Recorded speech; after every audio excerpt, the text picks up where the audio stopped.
You ever look back and realize the people you trusted the most were the ones who dug the deepest knife in your back? Hi, I'm Nina, 34 mom to the brightest little girl you'll ever meet. Her name's Lila, she's 5, and she's the reason I breathe. But this isn't some sweet story about motherhood. No. This one's about betrayal, favoritism, and how being the strong one just made me easier to discard. Let me take you back. After my relationship with Lila's dad crumbled, and trust me, it was beyond saving. I moved back in with my parents. I was newly pregnant, terrified, and heartbroken. The man I thought I'd build a family with was out there living his best life, cheating, partying, ghosting me when I needed him most. But I didn't let that break me. I kicked him out before Lila was even born. I thought going back to my parents' place would help. A support system, right? That's what family's supposed to be. They offered me a room, said they'd help with the baby, that I didn't have to worry. That offer came with strings, of course, ones I wouldn't see until later. At first, it was okay. I paid rent, helped around the house, and hired a nanny because, surprise, surprise, my mom said she was too tired to help full-time like she'd promised. She'd peek in now and then, criticize the nanny, then retreat to her room to watch her true crime shows. I didn't complain. I mean, it was still better than being completely alone. Lila was safe. We had a roof. And I figured, maybe over time, things would feel more like home. Then my sister came back, Maya, 4 years younger than me, always the favorite, always the victim. The one who could burn the kitchen down and still be called just spirited. Meanwhile, I got grounded for breathing wrong. Maya had moved to Europe with her husband, some big-shot corporate gig, and I hadn't seen her since she eloped. No check-ins, no calls, no baby shower when I was pregnant. Nothing, just silence. So you can imagine my shock when I walked into the living room one afternoon and there she was, on the couch, pregnant belly popping under a designer sweater, feet propped up like she owned the place. "Hey sis," she said. "Like we were besties. I just blinked. What are you doing here?" I asked. Before my mom could even say a word, Maya answered, louder than necessary. "I'm staying." "You got a problem with that?" The room went still. Apparently, her husband had been relocated back to the States, but his new company was covering a solo apartment. And instead of going with him, Maya, now 6 months pregnant, decided she needed family around. So she moved in with our parents. Just like that. And from day one, it was clear the house was no longer mine. Mom became Maya's full-time nurse, therapist, chef, and servant. Homemade soups, prenatal massage oils, new bedding, all the things I never got. When I had Lila, Mom told me, "You need to learn how to manage on your own. That's part of being a mother." But Maya was too delicate. Delicate? She's 30. I was 28 when I had Lila. Alone, no husband, no hand-holding, and somehow I survived. But Maya? She was cradled like porcelain. Every time I walked into a room, they'd fall silent. When Maya wanted something, she got it. When I needed space, it was stop being dramatic. And when I asked how long she was staying, "As long as I need to," she snapped. Then came the day everything imploded. It was a Tuesday. Long day at work. I was looking forward to dinner with Lila and some quiet time. But when I pulled into the driveway, something felt wrong. My heart pounded. There on the porch were boxes, my boxes, bags, suitcases, toys. Lila's little pink bunny, the one she never slept without, lying in the dirt like trash. And there she was, sitting on the steps, my daughter, hugging her knees, crying. "Nina," she cried, running to me. I was scared. I held her so tight I could barely breathe. "What's going on?" I whispered, trying to stay calm. I picked up her bunny, wiped her tears, and grabbed our things. My hands were shaking. My daughter had been thrown out like garbage, like we were the problem. I marched inside. Maya was on the couch eating grapes, flipping through her phone. My dad was glued to the TV. My mom? In the kitchen like nothing happened. "Someone want to explain why my stuff is outside?" I asked, voice steady, low. Maya didn't even flinch. We needed more space. My mom didn't look at me. "Sweetheart, you always knew this was temporary. Maya's pregnant. She needs peace." "Peace?" I snapped. "You threw a child out of the house for peace? She's not a baby anymore." My dad muttered. You'll figure it out. It hit me right then. I was no longer their daughter. I was a tenant, an inconvenience, no warnings, no conversation, just dumped. I didn't cry. I didn't yell. I took my daughter's hand, grabbed our things, and walked. That night, I didn't sleep. My chest felt like it was on fire. The betrayal, not just to me, but to my child, was unforgivable. The next morning, I made calls. A lot of them. You see the house they lived in? That sweet 2-story in the suburbs with the big kitchen and garden Mom always bragged about? The mortgage was in my name. They'd talked me into co-signing after my dad's credit tanked. Said it was just paperwork, that they'd pay everything, that it didn't really matter. Well, guess what? It mattered. And if they thought kicking me out meant I'd keep paying that bill, they had another thing coming. After that night, I didn't look back.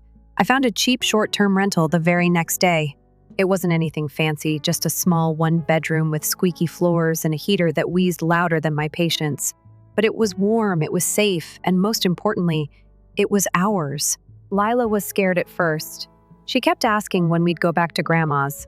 I didn't have the heart to tell her that Grandma made it very clear we weren't welcome. So I just hugged her close, kissed her forehead, and told her what I wish someone had told me at her age. We don't go back to places that don't love us. While she watched cartoons with chipped crayons and construction paper scattered around her like tiny battle flags, I made the second most important call of my life, the bank. I explained everything. The mortgage was in my name, but the house wasn't my home anymore. I wasn't living there, had no access to it, and was no longer willing to shoulder debt for people who treated my child like she was disposable. The woman on the line was sympathetic but firm. She reminded me what I already knew: missing payments had consequences. I nodded, even though she couldn't see me. So do betrayals, I said, and I hung up. Within 2 months, the cracks started to show. My dad called me once, just once. I didn't pick up. He didn't leave a voicemail. He never really said much, even when we lived under the same roof, so that wasn't surprising. But what followed was, the mortgage fell into default. Foreclosure notices arrived, and I knew from a distant cousin that my parents were panicking. Still no apology. Not a single attempt to own what they did. Just desperation. Meanwhile, the first picked up extra shifts. My boss at the dental clinic let me come in on Saturdays. I didn't mind. Lila stayed with a kind neighbor who had grandkids of her own and treated mine like one of them. It wasn't ideal, but it worked. We were building something slow, honest, and entirely ours. Nights were the hardest. I'd lie awake in the dark, scrolling through rental listings, budgeting to the cent, and sometimes crying into my pillow. Not from sadness, from relief. From the bittersweet feeling of being free but bruised. Then came the voicemail. It was my mother. Her voice was shaky, like she was trying to hold back tears but also trying to sound firm. She said they were being forced to sell the house, that they couldn't afford to keep it without my help, that Maya was struggling, the stress was affecting her pregnancy, and that this wasn't the time to be spiteful. I played it twice. Once to hear the desperation. A second time to be sure I wasn't imagining the guilt. It was there. Barely, but it was there.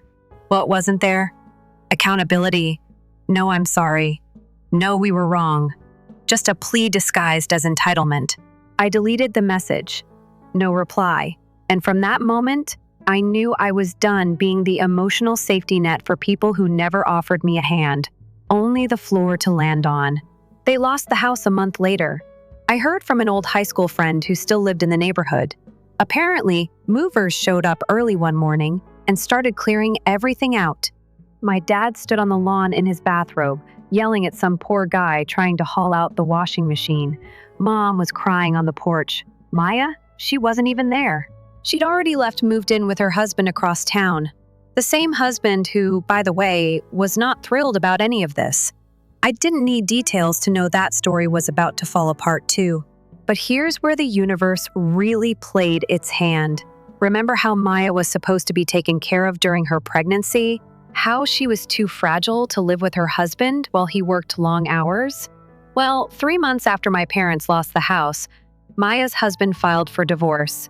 No big drama, just a quiet, efficient exit. Apparently, he'd had enough of the tantrums, the entitlement, and the manipulation she called communication. Suddenly, Maya found herself exactly where she never thought she'd be: alone, broke, and pregnant. She moved in with our parents, who were now in a cramped 2-bedroom rental in a neighborhood that had more stray dogs than working streetlights. Gone were the daily vitamins hand delivered to her bedside. Gone were the curated Instagram stories of her glowing journey into motherhood. Reality hit, and it hit hard. Meanwhile, my life was slowly blooming. I got promoted to office manager. The extra income meant I could move Lila and me into a better apartment, 2 bedrooms, actual sunlight, and a school down the street. Lila started making friends, bringing home glittery drawings and fridge-worthy spelling tests. She was happy, and because she was happy, I was too. I wasn't rich, but I was calm. I was in control. For the first time in years, my life was mine. Then, it happened. Maya called me. I didn't pick up, of course, but her message? It was something else. She was crying. Not the fake kind she used when we were kids and wanted to get me in trouble. This time, it was real. She said she didn't know what to do. That being a single mom was harder than she imagined. That she was sorry for the way things happened. That she needed help. From me. I sat on the edge of my bed, listening to her voice tremble through my speaker, and I laughed. Not because I was cruel. Not because I didn't understand. But because I did. I knew exactly what she was going through. I had lived it. The fear, the exhaustion, the helplessness. And when I was in it, she sat on a couch with her swollen belly and smug smile while I was tossed to the curb with a 5-year-old who still sucked her thumb when she got scared. So no, I didn't call her back. Not out of revenge. Out of preservation. A week later, my mom called. Same tone. More desperation. She said they were behind on bills. That Maya wasn't coping well. That maybe, just maybe, I could come over and help them get back on their feet. She even offered to let me move back in if things were tight. I didn't scream. I didn't even raise my voice. I just said, "We're doing just fine without you. Hope you find your footing," and I hung up. That night, Lila and I made cookies. We danced around the kitchen to Taylor Swift and licked icing off our fingers. I tucked her into bed, kissed her cheek, and sat on the couch with a cup of tea. The silence was warm. The peace? Earned. They say karma takes time, that it shows up quietly. But let me tell you, when it comes, it doesn't knock. It lets itself in, and it never leaves empty-handed. Time moved in quiet ways after that. Not fast, not slow, just steady, like healing does when you stop picking at the wound. Days turned into weeks, and the memory of that porch, the suitcases, the look in Lila's eyes, my mother's silence faded into something more distant, like a bad dream I didn't need to revisit. My focus was on now, on work, on Lila, on finally exhaling after years of holding my breath. I wasn't looking to get even. I wasn't planning revenge. I'd already won the moment I walked away without begging. That was the part they never expected. They thought I'd fight, plead, maybe cry in the kitchen and ask for another chance, like someone asking to be let back into a life sentence. But I didn't. I left, and I meant it. That kind of quiet is louder than any slammed door. Lila started sleeping better. No more waking up scared in the middle of the night, asking if we were going to be sent away again. That one had gutted me. She was only 5, but her heart had registered every cold glance, every whispered conversation behind closed doors. Kids know more than we give them credit for. They just don't have the words yet, only questions and pain. But slowly, her smile came back. We built little routines, things just for us. Sunday pancakes with too many chocolate chips, library trips after school, sidewalk chalk on the weekends, until our hands were pink and blue. It wasn't perfect, but it was ours, and it was real. I never told her what really happened at my parents' house. Not fully.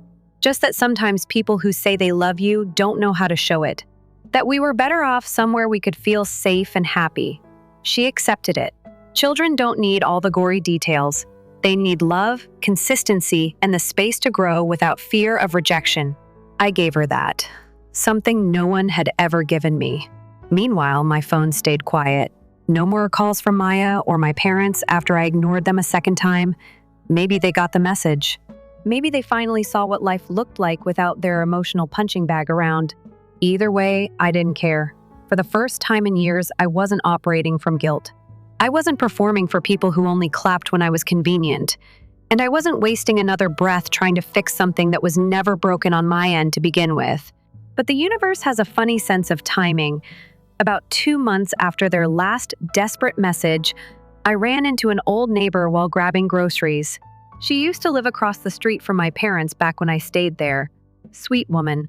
Always smelled like cinnamon and talked too much, but in a comforting way. She recognized me instantly and said, "Oh, Nina, I've been meaning to ask, how are you holding up after everything?" I smiled and told her we were doing great. She gave a sad nod and said, "Well, it's just awful what happened to your parents. That poor baby in that tiny apartment. And Maya, she doesn't even go outside anymore. Just cries and sleeps all day. I hear the dad doesn't visit." I didn't respond right away. I just looked at her, half listening, half floating in my own thoughts. That poor baby, not poor Maya, not poor parents, the baby.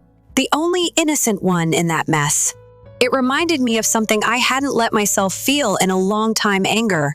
Not just at what they did to me, but at what they were still doing. They'd repeated the cycle, a helpless child stuck in the middle of their dysfunction. Maya may have burned bridges, but that baby didn't light the match. I walked home that day thinking about choices, about patterns, how pain has a way of being inherited unless someone stands up and says, "No more." I was that someone for Lila. I wouldn't let her grow up thinking love came with conditions, or that loyalty meant swallowing pain just to keep the peace. I had done that for years, and it left scars no one ever apologized for. Then came the email. Not a call this time. An email from my dad. Short, formal. It read like something drafted by someone else, maybe even Maya. "Dear Nina, we hope you and Lila are doing well. We understand that there may be unresolved tension between us, and we sincerely regret how things unfolded. Maya is struggling, and the baby is due soon. We have very limited resources, and we're wondering if you would be willing to assist, even temporarily. Any help would be deeply appreciated." I stared at the screen for a while. My hands hovered over the keyboard. I thought about all the ways I could reply. Sarcasm bought bitterness. A simple no. But then I closed the laptop. I didn't need to respond. I didn't need to explain why I wasn't going to drop everything and save the same people who wouldn't even save a place for my daughter to sleep. Silence was louder. Silence was final. And I knew they'd hear it. Instead, I took that energy and poured it back into my own life. I applied for night classes, took one online course in business accounting, and realized I wasn't just good at it. I loved it. Numbers made sense. They didn't lie. They didn't promise love and deliver cruelty. They were clean, logical, and empowering. I began studying during Lila's naps, taking notes while she played next to me. We became a little unit of progress, moving towards something brighter. Money was still tight, but we were climbing. Slowly, honestly. The first opened a savings account, something I hadn't had since before Lila was born.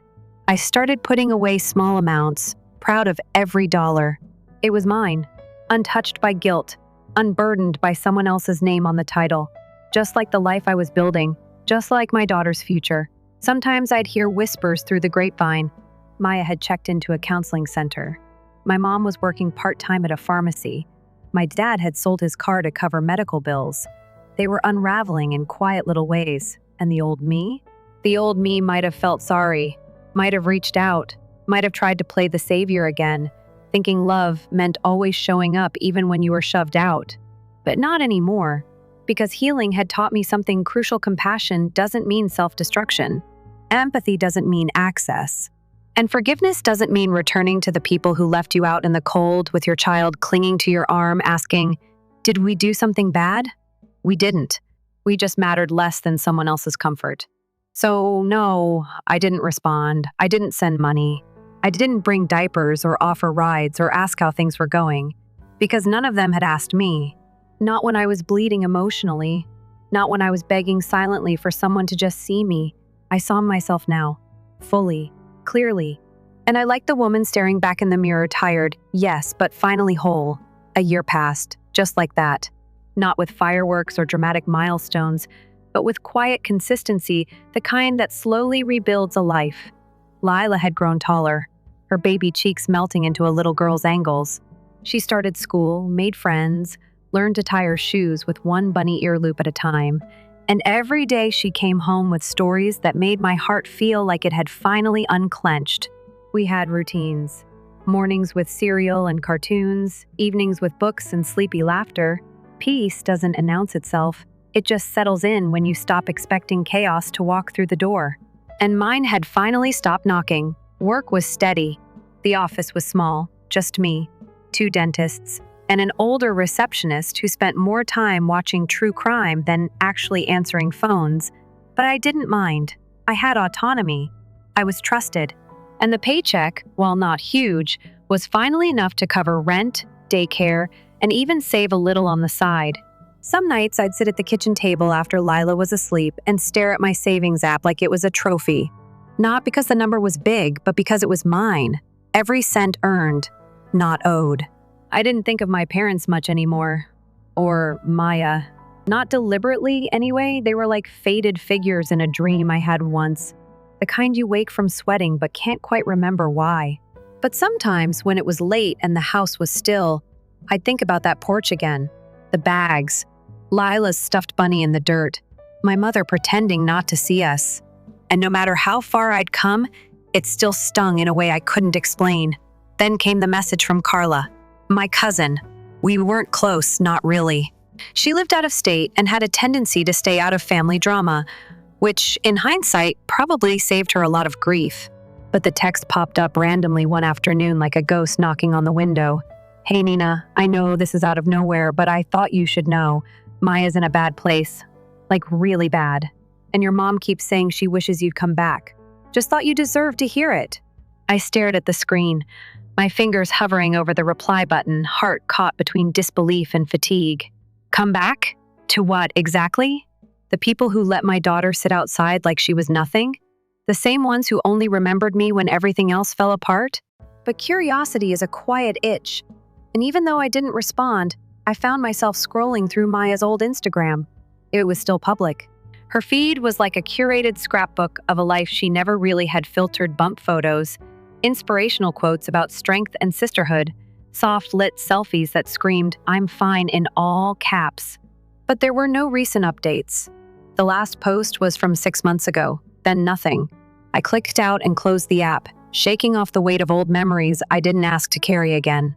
The next few days passed in a weird haze. Work felt a little slower. My thoughts wandered more than usual. Not because I missed them, I didn't.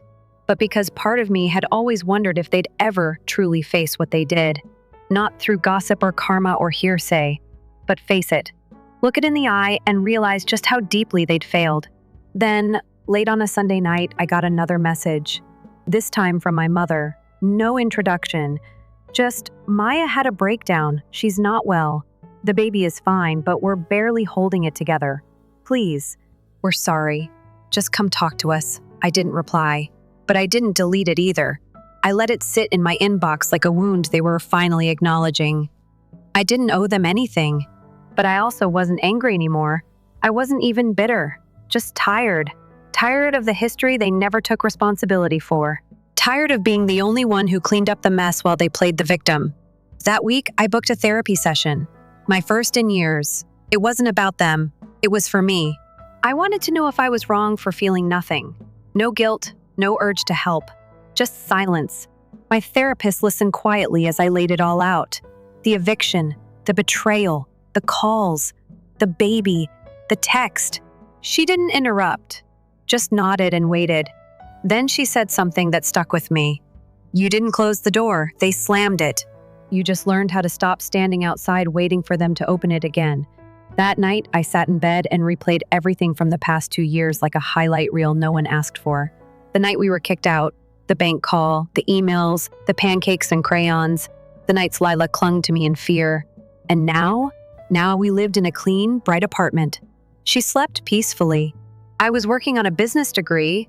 We had a future that wasn't defined by guilt or chaos. They hadn't changed. They had collapsed. And now they were hoping I'd bring glue. But I wasn't a fixer anymore. I was a mother. A woman who rebuilt her life from scratch. Who learned how to be everything she needed without asking anyone else for permission. So when another message came, this time from Maya herself, I already knew my answer. She wrote, "I know I messed up. I was horrible to you. I can't do this alone. Please. If not for me, then for the baby. I don't have anyone else." And that part was true. She didn't. She burned every bridge, lit matches she never thought she'd need to cross back over. And now she was stranded, waving a white flag from the other side. But the thing about bridges is they're not just made of planks and nails. They're made of trust. And she didn't just break mine. She stomped on it, set it on fire, and laughed while I tried to salvage the pieces. I didn't reply to her either. I didn't have to. She'd already written the ending. I was just choosing not to play a part in it. Instead, I turned my phone off and spent that weekend with Lila. We went to a children's museum, painted her room with glow-in-the-dark stars, and baked cupcakes that turned out half raw but still made her giggle. That's what healing looked like. Not revenge. Not cold shoulders or smugness. Just choosing peace over reopening old wounds. I didn't need them to suffer. I didn't want anyone's life to fall apart. But I also wasn't stepping in to cushion a collapse they built themselves. Maybe that makes me heartless. Maybe it makes me human. Either way, I sleep soundly now. Because walking away wasn't about proving a point. It was about saving the one person who depended on me the most. And in doing so, I saved myself too. It's strange how time has a way of showing you what you were too blind to see before. The months passed, and each day became a step further away from the chaos I'd left behind. I couldn't change what happened, couldn't rewrite the past, but I could build a future one where my daughter knew love, stability, and, most importantly, that her value was never up for negotiation. That was a lesson I had learned the hard way, but I was determined she wouldn't have to. Things with my family remained silent. Maya didn't reach out again, neither did my parents. And honestly, I wasn't bothered. Their absence was deafening, but their presence had always been suffocating. I had come to realize that I didn't miss them. I missed the idea of them the family I'd always hoped we could be, the one I'd spent years trying to make work. But that dream was gone. The people I had once sacrificed for were now just shadows, their voices echoes of things they'd said and done to hurt me. They were no longer my responsibility. I was still living in my small apartment with Lila, and while it wasn't glamorous, it was ours. We'd made it a home, soft blankets on the couch, fairy lights in the windows, and Lila's drawings on the fridge. Life was simple, but it was our kind of simple, and it felt good. But the quiet didn't last forever. One afternoon, I came home to find a letter shoved into my mailbox. I didn't recognize the handwriting, but it was addressed to me. I opened it slowly, trying to prepare myself for whatever it was. As soon as I read the first line, my stomach dropped. It was from my mother. The words were rushed, pleading, "Nina, please. We're asking for your help. Maya is having complications with the pregnancy. The doctors don't think she can handle it alone. I know we've hurt you. I know we've failed you, but we need you now. Please. For the baby." The letter didn't mention anything about their past actions, no apology for how they had treated me, no acknowledgement of the years they'd ignored my struggles. It was just a desperate plea for help. And suddenly, everything I'd spent the last year building felt threatened. I felt anger rising in me, but it wasn't for what they were asking. It was for the fact that they still didn't see me. They never saw me.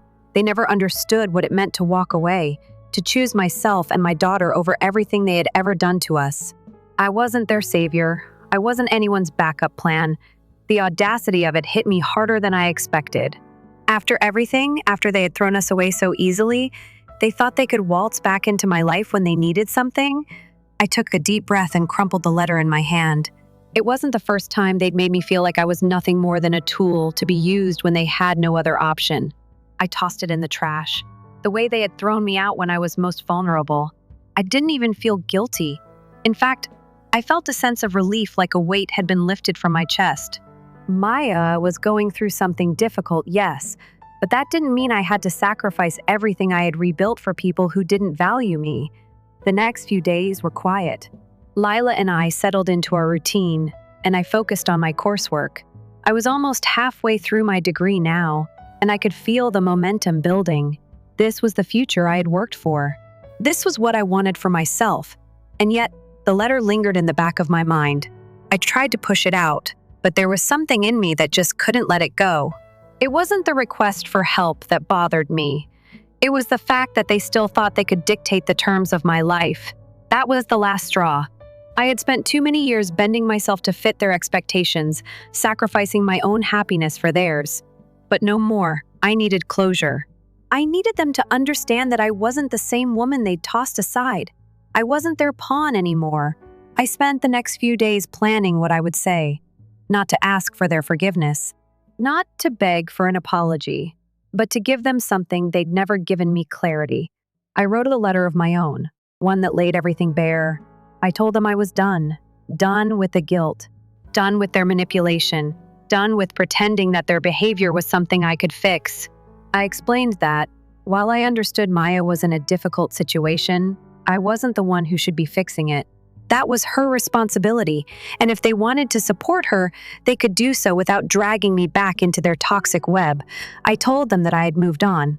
That I had built a life for me and Lila, and I wasn't going to let them drag me back into their chaos. I finished the letter with one final line: "You've had your chance. I've given you enough of my life. It's time for you to live with the consequences of your actions." I sealed the envelope, but I didn't send it right away. I wanted to sit with it, to make sure that it was what I really needed.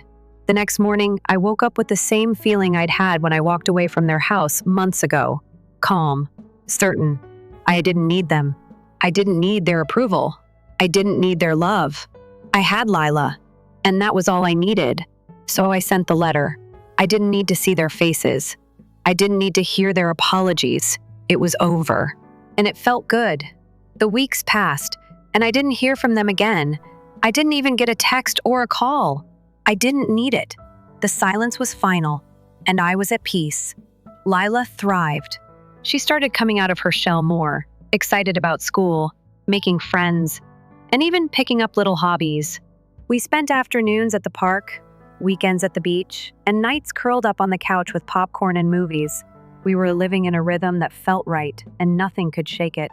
One day, as I was leaving work, my phone buzzed. It was a message from my cousin Carla again. "Just wanted you to know, your mom's in the hospital. It's serious. She's asking for you." I stared at the message, my hand gripping the phone like it was a lifeline I didn't need.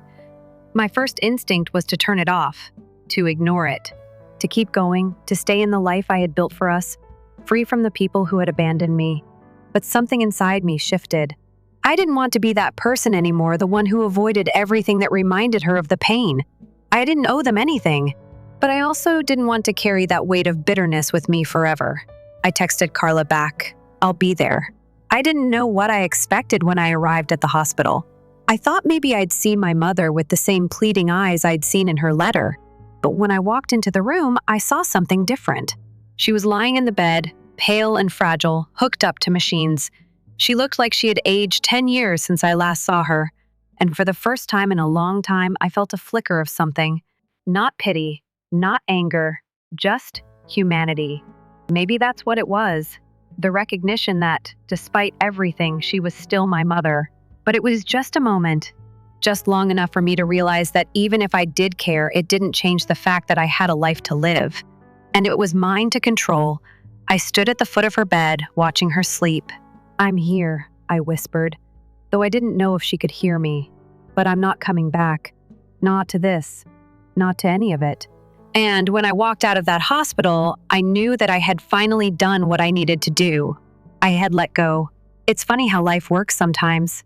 Just when you think you've figured out what matters, something comes along to remind you that what you've been holding on to isn't yours to carry. I didn't need a dramatic epiphany to know that. I didn't need anyone to tell me that the weight of the past was holding me back. I just woke up one morning and realized I was free. Free from the resentment. Free from the obligation to keep fixing things that were never mine to fix. Free from the need to prove myself to people who would never see me for who I truly was. I was free because I finally understood that the only person I had to prove anything to was myself. And I had done it. I had built a life that was mine. Lila and I had everything we needed: love, stability, and peace. For the first time in years, I wasn't waking up to worry about family drama or trying to fix broken relationships. I was just living. I'd spent so much time hoping for a family that cared. A family that would see me, love me, support me. But what I didn't realize was that I had been my own support all along. I was the one who picked myself up when things fell apart. I was the one who worked tirelessly to make sure my daughter had everything she needed, even when my own family turned their backs on me. I wasn't just surviving anymore, I was thriving. And the best part? I didn't have to do it for anyone else. It was all for me and for her. In the weeks that followed my visit to the hospital, I felt a strange peace settle over me. I didn't hear from my parents again. No more desperate calls or messages. No more apologies. And somehow, that was enough. Maybe they had finally realized that I wasn't going to come running every time they needed something. Maybe they had learned in their own way that their actions had consequences. I didn't care either way. The world didn't stop turning just because they wanted something from me. I had my own life now, and it wasn't going to revolve around their mistakes. One afternoon, I was picking up groceries when I ran into a familiar face. It was Carla, my cousin, the one who had given me the news about my mom's hospitalization. She was standing near the checkout, browsing the fruit section, looking like she had seen better days. When she spotted me, she gave me a tentative smile, as though unsure of how to approach me. I stood there for a moment, not sure what to expect. But Carla was always kind, even when the rest of the family wasn't. "Hey," she said softly. "I just wanted to check in and see how you're doing. I know it's been a while." I never got the chance to apologize for what happened, for everything. I looked at her, studying her face, trying to decide whether this was genuine or just another attempt at damage control. But there was something in her eyes that made me believe it was the former. Maybe she had been stuck in the middle of all this too, but never had the courage to speak up. I took a deep breath. "It's okay," I said. "I know everyone has their own way of dealing with things, but I'm not holding on to the past anymore." Her face softened, and she nodded. "I get it, and I respect that. I just wanted you to know that I don't agree with what they did to you, and I'm sorry it took me so long to say it." I felt a weight lift off my chest. Not because of the apology, but because I realized that I didn't need anyone else's validation anymore. I had moved on, but hearing her acknowledge my pain made me realize that there were people in this family who saw me, who understood. I wasn't alone in this. After we talked for a few more minutes, she hugged me tightly and promised to keep in touch. And that was that. Life moved on. It wasn't some grand moment of reconciliation, but it didn't need to be. Sometimes, the best kind of healing comes from simply letting go of expectations. In the months that followed, I continued with my studies and my job, slowly building a better future for Lila and me. We spent weekends exploring parks, taking trips to the zoo, and even started planting a little garden in the backyard of our apartment. Simple things, but they were everything. One day, as we sat together in the living room, Lila turned to me with a serious look on her face. "Mom," she said, "I'm really glad we're here. You know, just us. I don't want to live anywhere else." I smiled, my heart swelling with pride. "Me neither, baby. Me neither." For the first time in years, I felt at peace with the life I had chosen. It wasn't the life I'd imagined when I was younger. It wasn't the perfect family, the perfect house, the perfect future I had dreamed of, but it was real, it was ours, and that was more than enough.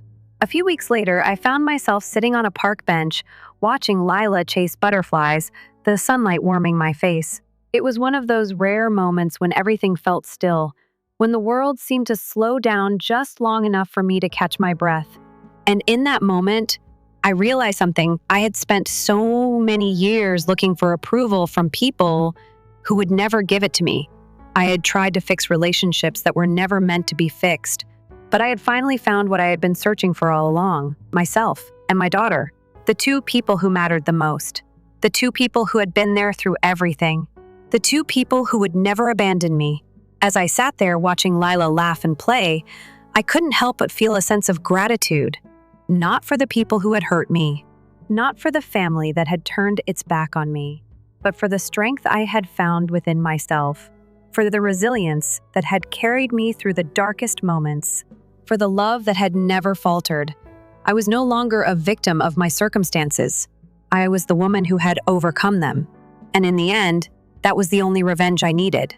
The best revenge is living well, and that's exactly what I was doing. My life wasn't perfect, but it was mine, and it was beautiful. And with Lila by my side, I knew we were ready for whatever came next. Story 2. My parents told me that if I don't take my 12-year-old stepsister on the trip I planned with my friends, I have to cancel everything. 3 years ago, my dad married Maria, and with the package came my now stepsister, who is currently 12 years old and named Valentina.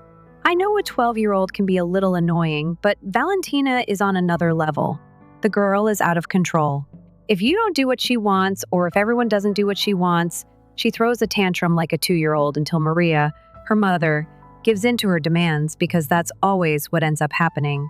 So she already throws the tantrum knowing that in the end, her mother will cave. The typical scenario? Basically, she wants attention all the time. If someone else is the center of attention and not her, brace yourself for chaos.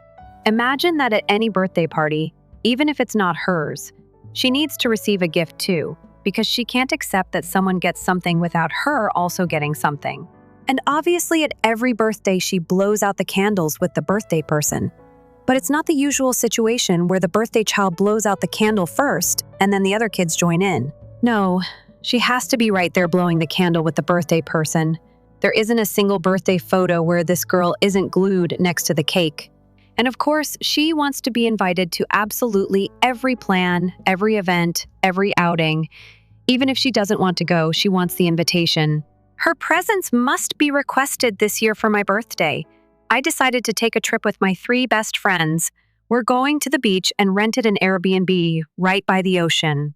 Since it was my birthday, my parents covered part of the trip as a gift to me, making it cheaper for me and my friends. We were really happy and grateful for that because it significantly lowered our travel costs. The problem started when Valentina found out we were going on a trip to celebrate my birthday. Obviously, she wanted to come. She asked me if she could go, and honestly, I laughed at the moment and said, "No, Valen, it won't be fun for you to travel with me and my friends. You'll get really bored." But guess what? The brat kept insisting, and I expected my dad or Maria to say something. Since they were right there listening to the conversation, they said nothing. In the end, I thought she'd forget about it, since there was still a month left before the trip. After all, she's a kid. She could easily get distracted by something else. My friends and I continued planning everything. My parents helped with part of the costs, but they didn't pay for everything. We booked several things and used our own savings to cover expenses. It wasn't a full gift, just an assist. Then, a week before the trip, guess what the brat remembered? And not only did she remember, but she wouldn't stop insisting every single day. It was crying, tantrums, and nonstop begging. "Can I go? Can I go? Can I go?" At first, I was patient and calmly explained why she couldn't come. But at some point, I was exhausted and just said directly, "No, you can't come. That's it. Someone needs to teach you what it means to hear a no."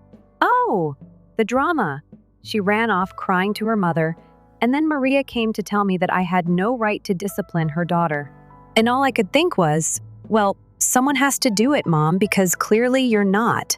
3 days before the trip, my dad and Maria called me for a serious conversation and told me I would have to take Valentina on the trip with my friends. They said she just couldn't get over it, that she was devastated, and that they couldn't make her let it go. They asked me to take her. I told them I didn't want to be a babysitter on my birthday, that the plans we made weren't suitable for a 12-year-old. Imagine me and my friends, all almost 30, going to the beach, going out to parties, and dining out. I can't take a 12-year-old to that, and I wasn't about to change the entire trip just to babysit. I explained all this to them, but it wasn't enough, so they gave me an ultimatum. Either I take Valentina, or they won't pay for any part of the trip anymore.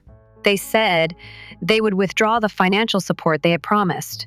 At that moment, I cried out of anger. You know when you cry from sheer indignation. I couldn't believe what they were doing.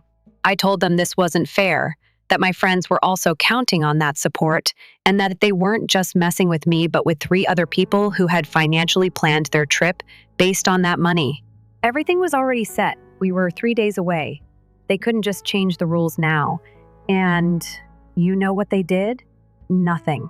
They stuck to their decision. Now I have 2 options. Take the brat on the trip or drown myself in debt to cover what? They won't pay anymore.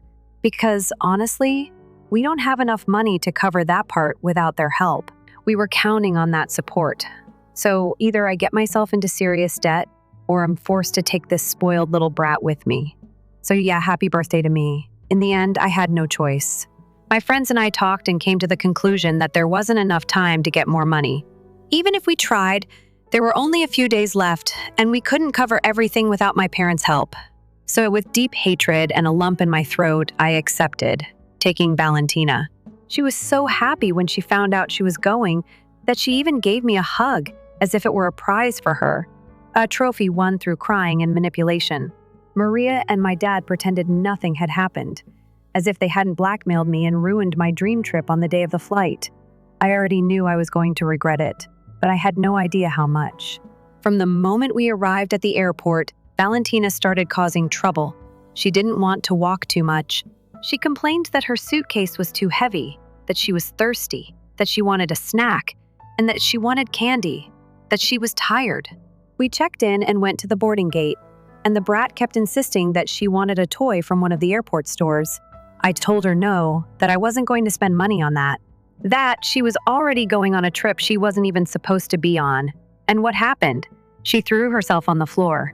Yes, right in the middle of the airport. She started crying, screaming, and stomping her feet like a 2-year-old. Everyone was staring. My friends were already losing their patience, and one of them said, "This can't be real." We're really taking this on the trip, and I just wanted to bury my face in the floor out of sheer embarrassment. The flight was another torture. She kept insisting she wanted the window seat, but the seats were already assigned. She made a huge drama, sulked, and spent half the time poking my friend next to her, asking, "How much longer until we arrive?" Complaining about the airplane, the food, the noise, everything. We arrived at our destination exhausted, but I was still trying to convince myself that it might be worth it. After all, we were at the beach in a beautiful place. But I underestimated Valentina's ability to turn any moment into a nightmare. She wanted attention all the time. If she wasn't the center of attention, she would find a way to be at our first dinner out to celebrate my birthday. She started complaining that she was bored. She took my phone without asking, started making noise, and interrupted any conversation that wasn't about her. If we started laughing at something, she would immediately butt in, asking, "What? What? Why are you laughing?" And if we didn't explain, she would sulk. The next day we went to the beach. My friends and I just wanted to enjoy sunbathing and relaxing, but the brat wouldn't let us. First, she complained that the sand was too hot, then that the water was too salty, then that she wanted ice cream. We bought one, but then she dropped hers on the ground and had a meltdown. Screamed, cried, kicked, saying she wanted another one. I refused, and she was furious, saying I was horrible. She spent the whole afternoon sulking, making angry faces, and saying she wanted to go home at night. Things got even worse. My friends and I wanted to go to a bar, but obviously with Valentina there, that was impossible. So we had to change our plans and go to some random restaurant instead. She spent the whole time on her phone, interrupting every adult conversation with dumb questions or complaining that she was sleepy. The last straw was when we tried to book a boat tour. We were all excited. It would be an amazing experience seeing the open sea, maybe even dolphins. But guess what? Valentina started crying, saying she didn't want to go and that she would get seasick, that she was scared that she didn't like boats. We tried to ignore her and went ahead with the plan, but she spent the entire time complaining, saying she wanted to go back to the shore and that she was tired. At one point, she threw herself on the floor of the boat because she wanted a soda and no one had bought one. Yes, she threw a tantrum in the middle of the ocean on a boat full of tourists. The guide was visibly uncomfortable, and my friends looked at me with a mix of pity and rage. By the end of that day, one of my friends had had enough and pulled me aside to talk. She said this wasn't what we had planned, that she was really upset that she had expected a fun trip, not a nightmare with a spoiled kid ruining everything. And she was right. I went back to my room and cried out of anger, frustration, and disgust. My birthday. My dream trip had been ruined, and all I could feel was rage toward my parents for putting me in this situation. The trip continued to be a nightmare until the very last day when we got back home. Valentina arrived happy and satisfied, as if she had been the queen of the trip.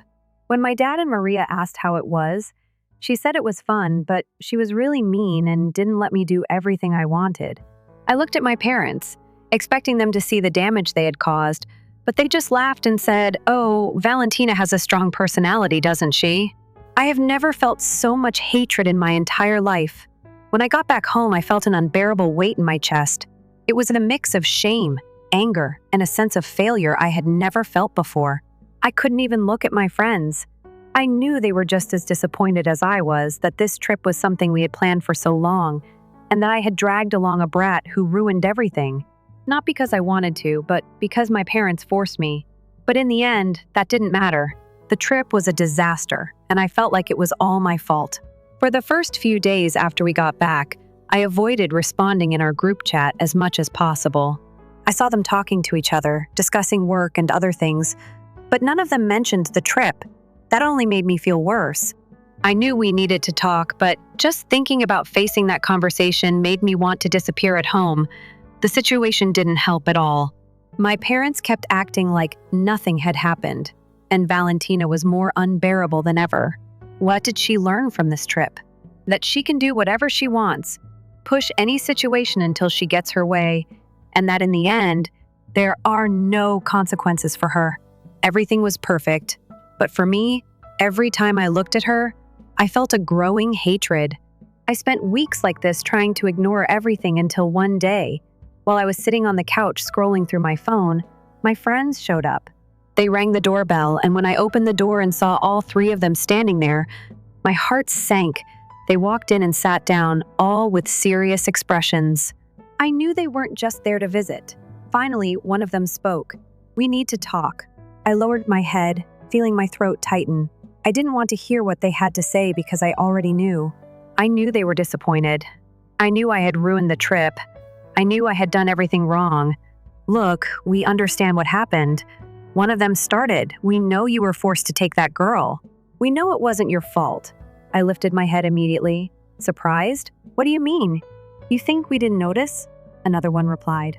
"It was obvious that you didn't want her there, that you were just as frustrated as we were." I let out a sigh of relief. But before I could say anything, the part I was expecting came. "But there's something we need to tell you." One of them continued looking at me seriously. "You need to get out of this house." My stomach twisted instantly. "What do you mean?" "You're almost 30 years old and you're still here, stuck in this nightmare," she said bluntly. "Your parents clearly don't respect you. They blackmail you. You made you ruin your own birthday and didn't even care about how you felt. But I have nowhere to go." I tried to argue, feeling a lump in my throat. "Then do something, anything. But don't stay here. If you do, you'll never have peace. You'll always be forced to put up with this. Always be treated like a doormat. You need to take control of your life." I knew they were right, but hearing it out loud made me feel even worse, because deep down, I knew it was true. I was living under my parents' roof, dependent on them, and because of that, I could never really stand up for myself. I would always be treated as a burden, as someone without a voice. I spent the next few days thinking about it. What could I do? How could I leave? I had never been financially independent. I needed to find a way to make money, and fast. That's when I thought of something. I had always loved doing makeup. I started experimenting with different looks on myself, posting on social media. At first, no one cared much, but I kept going, practicing every day, improving my skills. Soon, I started offering makeup services to people I knew, charging low prices just to gain experience. I slowly built up a client base, and before I knew it, I was making enough money to support myself. It wasn't a fortune, but it was a start. After months of hard work, I managed to save enough to rent a small apartment. A simple place, but my own. The day I left home was liberating. My parents were surprised when I announced I was moving out, but they didn't do anything to stop me. In fact, they almost seemed relieved. Valentina, as always, threw a fit, saying she would miss me. But deep down, I knew she didn't care. Since then, I've cut off contact. I knew I would never be heard in that house. That no matter what I did, I would always be the one expected to give in to tolerate everything. I needed to live my life without constantly feeling suffocated. Today, I live alone. I work doing what I love. And for the first time, I truly feel free. My friends are still by my side, and I know I could never have done it without them. If they hadn't come to talk to me that day, I might still be trapped in that hell, waiting for something to change. When in reality, the only person who needed to change was me. After a while, everything started falling into place. I was finally living on my own, working as a makeup artist and managing to pay my bills without depending on anyone. It wasn't luxurious, but at least it was my life, my rules. I no longer had to deal with Valentina or my parents' emotional blackmail. It was a freedom I had never imagined I would feel. My friends and I went back to how things were before. Little by little, we got over the disaster of that trip, though the trauma of taking Valentina still haunted us from time to time. Whenever someone mentioned the beach, we'd exchange looks and laugh, but at the same time, we felt a certain bitterness, until one day one of them had an idea. "I need to make up for my last birthday," she said, laughing, "and this time I want a real trip." We all agreed instantly. It was more than time to do something just for us. No spoiled kids, no manipulative parents, a toast to independence. This time we planned everything carefully. A new destination, a better hotel, and one clear rule: no one besides the four of us. No extra guests, no relatives, just us. And the certainty that this trip would finally be what it should have been from the start. The excitement grew as the days passed, and when it was finally time to board, I felt a deep sense of fulfillment. Just the simple act of getting on that plane without a dead weight, tagging along filled me with happiness, and the trip was perfect. We took amazing photos, laughed until our stomachs hurt, drank a lot, and enjoyed every second we went out dancing without anyone interrupting us. Met plenty of interesting guys, and had fun the way we deserved. It was everything we had always wanted. The feeling of being with friends, not having to worry about anyone but ourselves, and how I spent days soaking up the sun, enjoying the beach, sipping drinks, and basking in our freedom. It was incredible how, without a brat ruining everything, every moment felt special. No need to negotiate, plans change schedules, or deal with tantrums. Everything just flowed naturally. And of course, we posted photos, a lot of photos. Each picture showed just how happy we were, how this trip was. Everything was as it was meant to be. Deep down, I knew this would bother some people, but honestly, not my problem. We returned feeling refreshed, renewed, and ready to take on life again. But of course, I should have known my dad and Maria wouldn't let it slide. The call came just a few days after I got home. My dad, with that serious and tired tone, started a speech that made me roll my eyes before he even finished. "Valentina was really upset that you didn't take her this time. She cried a lot and was devastated, saying she wanted to go too. You knew she would want to be with you. It wouldn't have hurt to include your sister." I took a deep breath. I stared into the distance, trying to gather patience, but I could already feel the anger rising. "Are you serious?" "Of course I am," he replied. "You didn't have to be so cruel. You know how she is." I let out a dry laugh. "Oh, I know exactly how she is. And I also know that if I had taken her, this trip would have been another nightmare." He sighed like I was the one being unreasonable. "You could have thought about her." That was when I lost the last shred of patience I had left. "No, Dad, enough. That's it. I spent years thinking about everyone else, letting you decide what was best for me, putting up with emotional blackmail, being forced to drag around your wife's daughter like she was my responsibility. But you know what? She's not my responsibility. She never was silent." So I continued, "I respect you, but I'll say this once and I hope you get it. Tell Maria to go to hell and start teaching that girl how to be a decent human being, because I am not her babysitter. I am not responsible for her emotional well-being, and I am definitely not responsible for the parenting you two failed to do." The silence on the other end of the line was the most satisfying thing I had ever heard in my life. "And one more thing, Dad," I went on, completely done. "This is the last time I'm hearing this nonsense. If you and Maria want to keep playing this game, fine, but I'm done. I left that house, I left that life, and I'm not coming back." I waited to see if he would say something. Nothing. So I simply hung up. And for the first time in a long time, I felt completely free. Sometimes I wake up in the middle of the night with a lump in my throat. I stare at the ceiling, thinking about everything that has happened over the past few years and wondering how I got here. I'm almost 30. And to be completely honest, there are days when I feel like a total failure. I look around and see so many people my age who have already achieved so much, established careers, their own homes, luxurious trips, and well-organized lives.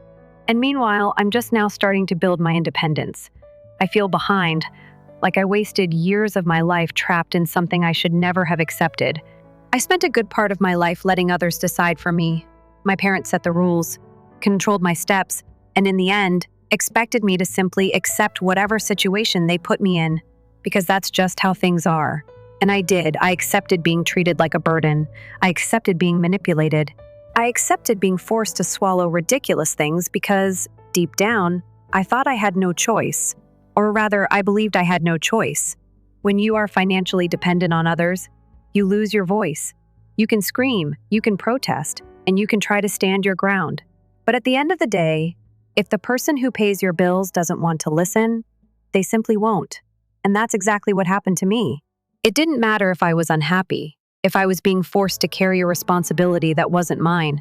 If they were ruining my plans and treating me like an emotional caretaker for a spoiled child, they didn't care. Because in the end, I had nowhere to go. I couldn't afford a place of my own. I didn't have a stable career. I didn't have an income that allowed me to stand my ground and say no. And that's why when I look back, I feel a mix of anger and sadness, anger for allowing it to happen. Sadness for taking so long to realize I needed to get out. If I could go back in time and talk to my younger self, I'd say, chase your own money, girl. Because no one is going to hand you anything if you don't have financial independence. People will treat you like they're doing you a favor, like you owe them something. Like you should be grateful for any crumbs they decide to throw your way. You can have the most loving parents in the world, the most amazing partner, and the most loyal friends. But if you don't have your own money, there will always come a moment when someone will make you shut up. A moment when you'll have to swallow your pride and accept things that hurt you, because you can't just walk away. And if you think that will never happen to me, believe me, no one thinks it will happen to them until it does. I thought my life was under control, that my parents were fair, and that everything would be fine. And one day I woke up being emotionally blackmailed into dragging a brat along on the one thing I had actually planned for myself. I saw my friends disappointed. I saw my birthday dream go down the drain because I couldn't afford my own trip. Today I'm not rich. I'm still building my stability, still learning how to be financially independent. But you know what the difference is today? No one controls me. No one forces me to do something I don't want to do. No one trapped me in ridiculous situations. If something doesn't sit right with me, I get up and leave. And the freedom that comes with that is priceless. So if you still depend on someone, if you still live in the shadow of others, if you feel like your voice is never heard, start now. Even if it's selling cakes, doing nails, learning a new skill, investing in something of your own. But start because, at the end of the day, money doesn't buy happiness. But not having money keeps you stuck in situations that make you miserable. And there is nothing sadder than being a grown woman who can't make her own decisions because she has nowhere else to go. Don't be that woman. Be the woman who looks in the mirror and knows she doesn't need anyone to stand on her own.